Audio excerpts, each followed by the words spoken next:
This week's podcast is on racism. Um, I actually wrote a chapter on racism in my discussion book that was designed for a year in mind with 52 discussions. Sometimes you have to stir the pot. 52 discussions for Christians living in a political world. And there is a chapter or a week to focus on racism. And I want to talk about racism just a little bit today. Um, I want to read the introductory paragraphs on my chapter on racism, and then I want to talk with you about racism in a way that's not actually racism, but I want to take the concept of racism and kind of share some of my own personal thoughts and feelings about how I act towards a group of people that's not really based on their race, but there's a parallel between um, my feeling towards a group of people that if their common factor was that they were of the same race, and I was basing my treatment of this whole group of people based on that, then it would be racist. But what I'm actually doing is treating a whole group of people a certain way that may or may not be fair. So it's really, I'm going to share my own thoughts and feelings about a particular group of people that's not racist because it's not based on race, but I am lumping a whole group of people together based on one thing. And so we'll get to that shortly. But as we get into this, I want to start out by reading to you from my book, Sometimes You Have to Stir the Pot. And this comes from page 41, and it's all on racism. And one of the things I talk about in here as I get into it is the parable of the Good Samaritan and uh, things like that, and several scriptures, about being a neighbor and how are you a neighbor. And then at the end, I want to share my. This is chapter 13 is on racism, and I built this kind of as a discussion study. It could be a Sunday school class or just a weekly study, but I do have like discussion questions for chapter 13 that I'd like to share with you at the end of this podcast today. Okay, so reading on page 41, racism. Racism perpetuated by Christian organizations or by people claiming to be Christian is repulsive. The worst kind of racism is racist acts for someone that believes that they are not racist. Treating anyone or a group of people differently because of their characteristics or biological traits is unjust. Believing that some types of people are less than other types is unchristian. So that comes from when you're thinking about racism. This statement is true about racism, but this statement is also true about other unjust ways of treating groups of people that's not based on race. So I'm going to read that last sentence of that first paragraph again. Believing that some types of people are less than other types is unchristian. Supporting leaders, politicians, and policies that are racist is racism. So even if you are not actually doing the racist acts, if you support people that are, then you are being a racist as well by default. Telling or enjoying jokes at the expense of other ethnic groups of people is racism. Being a silent bystander to racism is racism. If you're in a group of people and people are telling racist jokes and you do not speak up, if you are a silent bystander and by your silence the people there assume that you are in agreement, then you're being a racist. That is racism as well. You cannot be racist and be a Christian. Racism is antithetical to everything that Christ-like behavior should be. Jesus called us to love, accept, embrace, and include all people. Separating some groups of people as less worthy or unqualified to be equally present in life is a disqualifying action for Christianity. You know, I kind of could end there. I mean, that you can't be any clearer than that. Okay? Now, it is true. I can't do anything about the racist people that are prominent in our government and in our country and in our world today. In this moment, I can't do anything about that. There are moments I can take in future events and future things in the future. There are things that I can do. But in this particular exact moment, I can't do anything about that. What I can do is evaluate my own personal and private thoughts about other groups of people and search myself for anything that might be racist. And I gave some examples here. Being silent when you should speak up perpetuates racism and by default is racism. I still hold to the one of the first sentences that I wrote in that chapter, stating that the worst kind of racism is by people who really don't think they're being racist. Now, I do observe people in our current political climate who say, "Oh, I'm not being racist," but they know they're being racist. They're just denying it because that's like the thing you're supposed to do.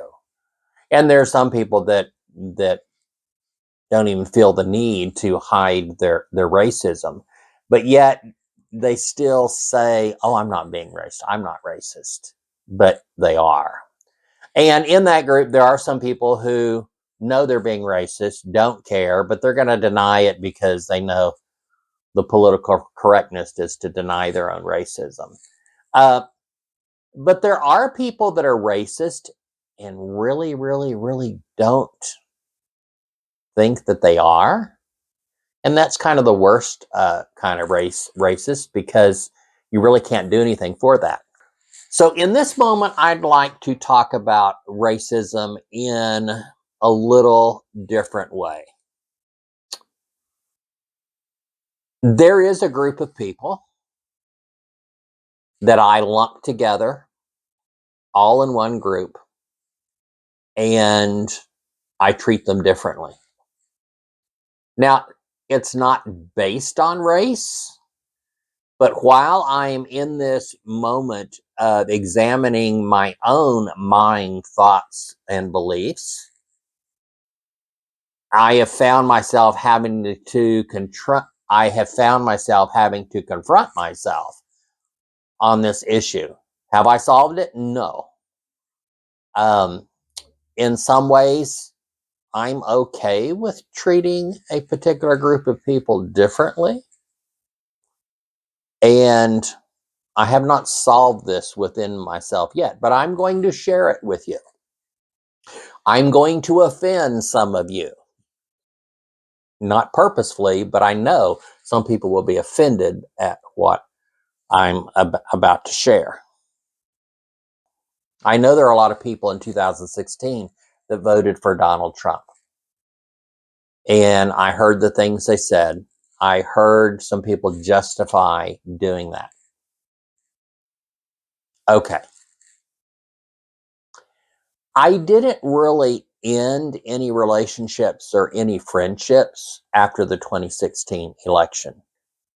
even with people who told me they voted for Donald Trump in 2016. I didn't end any friendships at that time. Now, when the 2020 election came around, I know some people that voted for Donald Trump the second time, and I did cut some people out because at that moment we knew about the racism that was embedded in him that existed, and we knew the racist actions that he had taken or tried to take, or what he said he was going to do that was embedded and grounded in racism. And there were some other things that we knew more about Donald Trump after having experienced him as a president for 4 years. So we knew for sure, we had evidence of what he was capable of and what he wanted to do. So I had a very difficult time for people who voted for him in 2020. And I did cut some people out. Along comes 2024. And I actually do know people that voted for him the third time. And it became even more crystal clear what kind of a person he was and how he was lacking in character and the unchristian behaviors he wanted to perpetuate and the racist actions that he wished to perpetuate. And that's where I got to that place where I lumped this whole group of people. Anyone who voted for Donald Trump 3 times, 2016, 2020, and 2024, I lumped them into a group of people. And I make assumptions about those group of people, that group of people that voted for this person 3 times. And anyone who claims to be a Christian and voted for this person called Donald Trump 3 times, I have a severe problem with that because it just does not work. It does not work. I don't see how it's possible to have voted for this man for president in 3 successive elections, knowing what is blatantly obvious and blatantly true about this man. I don't know how it's even possible to still claim to be a Christian and to have voted for this man 3 times. It's just not possible in my mind. And so I have lumped all of these people into one category. The people that voted for him 3 times, I put them into a category. And my dislike for the actions of this group of people have made it very difficult for me to interact with anyone who's in that category of voting for Donald Trump 3 times. I don't understand it. I don't want to be around these people. I don't want to have conversations with them. And unless there was a significant connection with these people, I have cut them all out of my life. I don't want to go to dinner with them, and I won't. Now, there are some cases where people that I'm related to fit in this group. And the only way I can continue to be around them is I bury my head in the sand, and there are certain conversations we will not have in my presence because my relationship and love for them as people surpasses my my racist-like feelings about this whole group of people. So, and that's just kind of, I'm sharing with you the way it is. I am not social at this point with anyone who voted for Donald Trump 3 times in a row. I don't want to be. I don't want them in my house. I don't want to sit at a table with them. I don't want to have any interaction with them at all. Now, there are some exceptions, and that's where, um, um, my connections to these people, it's more important to me to have a connection with these people than hold them as accountable to their support of racism. And that's how I look at it. Um, I do share quite a lot on social media, probably more than I should, but um, leading up to the 2024 election, I posted things like, you cannot say you love me and then vote for someone who wants to hurt me. You just can't. You can't say you love your neighbors and then vote for someone who's going to snatch people off of the sidewalk, arrest them, and deport them to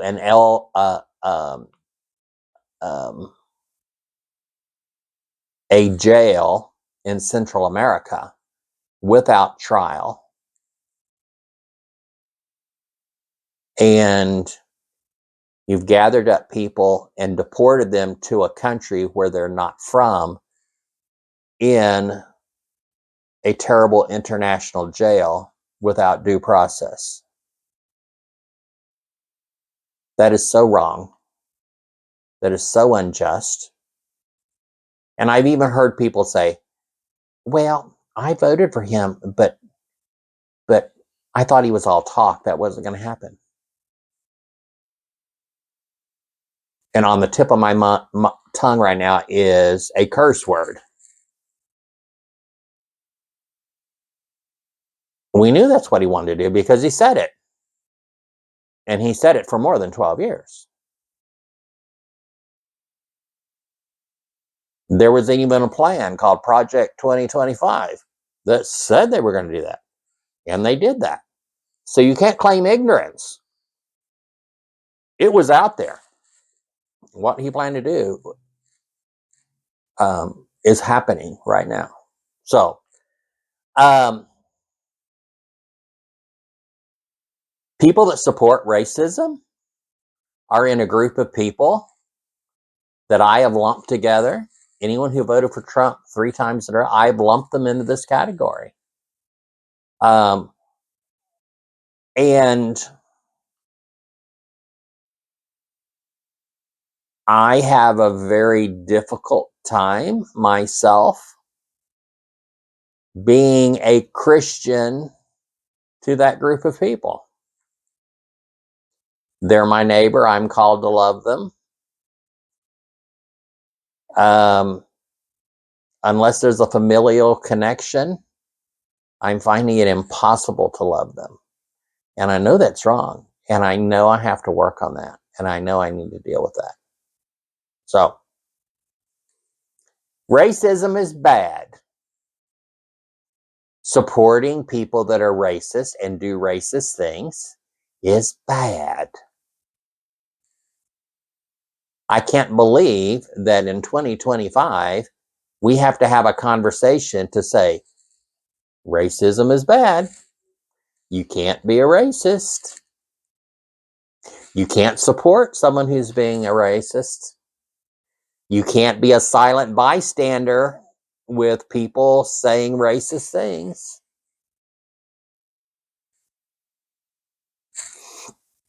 I can't believe we still have to say, hey, yoo-hoo, racism is bad.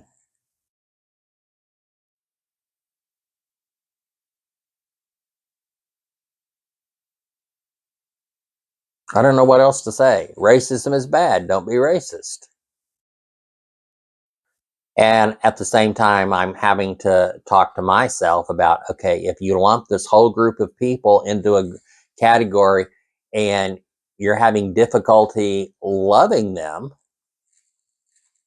then that's wrong. I can't do that either. But I haven't solved that. I haven't fixed that. Uh, Part of the problem is, even if I pray and ask God to help me with that, I don't want God to help me with that because I despise those people that have put this racist, sexist moron and his basket of deplorables in charge again, and to the point where everyone who has the power to stand up to him have become spineless jellyfishes. So they're complicit. They're guilty too. In fact, the weekly podcast on topics that comes out every Monday, the topic of racism has been on the agenda for multiple weeks before this, and I keep sliding it back. In fact, when I was thinking about, okay, I need to uh, uh, record content for next week's podcast because I'm not as far ahead as I used to be, and I started thinking, well, racism is next, but I don't want to do that. So what topic can I do instead? I said, oh, I'll go to church and Sunday school this morning, and there'll be something that's going to prick my mind. So I'll have a new topic so I don't have to have this topic on racism. And having a conversation about racism in the year 2025 is impossible to do in an authentic way without talking about Donald Trump and the supporters of Donald Trump and the complicit jellyfishes that have no spines. So, the very last thing I wanted to do on my podcast is even mention the name Donald J. Trump. I don't know. There's just nothing nice to say. And my mama says, you don't have anything nice to say, don't say anything at all. And so I kept trying not to say anything at all and pushing this topic back, but I can't do that any longer. Uh, Actually, in my book, the chapter after um, racism is immigrants. So the racism and mistreatment of immigrants is unfair and unjust. So here are the chapter 13 discussion questions I have for my chapter on racism. Question 1. When are you most likely to have racist thoughts? When are you most likely to have racist thoughts? 2. Is God racist? 3. Did God prefer the Israelites over the non-Israelites?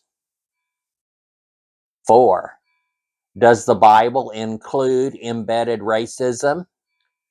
I should have worded that question differently because it doesn't need to be a yes or no question. Question 4 should say, how does the Bible include embedded racism? 5. Are some churches still segregated institutions in the United States of America? Again, that's a yes or no question. In my mindset now, I need to rewrite all these questions so that they're not yes or no questions, but adding how or rewording the question so that a conversation comes out of that. I almost don't want to say, if you have enjoyed this podcast, be sure to like, share, and subscribe. I can't imagine anyone would enjoy this podcast on racism. I certainly didn't enjoy talking about racism because racism is bad. And even the people that are racist should know that it's bad and be smart enough to hide their racism, I guess. But in our current social political climate, in some minds, racism is good, or it's okay, or it's tolerated, and we're okay to say things that are racist. I don't get it. So I'm going to close this podcast in a different way today. I'm going to say, after watching this podcast, if you have some feelings and some thoughts, if you've engaged in this podcast, click the like button. And it's okay if your like button doesn't really mean you liked it. It means that you see where I'm coming from. You have engaged in it. Be sure to share and subscribe. And hopefully in the 4 topical podcasts next month, it's can be done in a way that doesn't focus on one political person and their sabotage of Americanism or the hijacking of Americanism. Peace out. Seems like I should close this in a different way. Should we sing a song? I should have planned a song about and they'll know we are Christians by our love. That's how it ends. How does that song? We are one in the Spirit. We are one in the Lord. We are one in the Spirit. We're one in the Lord. And we pray that all unity will one day be restored. Oh, that's good. And we pray that all unity will one day be restored. And they'll know we are Christians by our love. By our love, yes, they'll know we are Christians by our love. And will know who are not Christians by their lack of love. So in the ways that I lack love, my prayer is that God will help me work through that.